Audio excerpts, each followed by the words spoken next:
بالکل دیکھیں، یہ تو اکابرین سے ثابت ہے کہ انہوں نے تبرکات اپنی قبروں میں رکھنے کی وصیت بھی کی ہے اور رکھے بھی گئے ہیں۔ جیسے حضرت خالد بن ولید رضی اللہ تعالیٰ عنہ کے پاس سرکار کے منہ مبارک تھے، تو ایک وصیت آپ کی ثابت ہے کہ آپ نے فرمایا ان کو میری قبر میں رکھ دینا۔ تو لیکن وہ جلیل القدر لوگ تھے، ان کے اجسام، ہمارا حسن ظن ہے کہ زمین نہیں کھائے گی، محفوظ رہے گا، جیسے علماء کا یا حفاظ کے بارے میں جو بعمل ہیں یہ منقول بھی ہے۔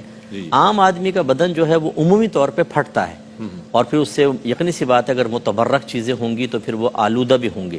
اس لیے بہتر یہ ہے کہ ایسی کوئی چیز رکھنا چاہیں تو دیوار قبلہ میں ایک طاق بنا دیں، گڑھا سا، اس کے اندر رکھ دیں، اس کے اندر تو برکت انشاءاللہ حاصل ہو جائے گی۔ باقی یہ امامہ جو ہے یہ لکھا ہے بزرگان دین نے کہ یہ اشرف القوم ہوں، ان کے سر پہ ان کے لیے رکھنا پھر بھی اس کی اجازت ہو سکتی ہے۔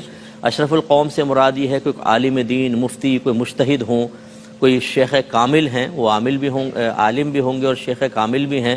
اس طرح ہر شخص کی قبر میں نہیں رکھا جا سکتا، کیونکہ سنت 3 کپڑے ہیں، یہ بھی لباس کے اندر آتا ہے امامہ، یہ چوتھا کپڑا بن جائے گا تو یہ خلاف سنت ہو۔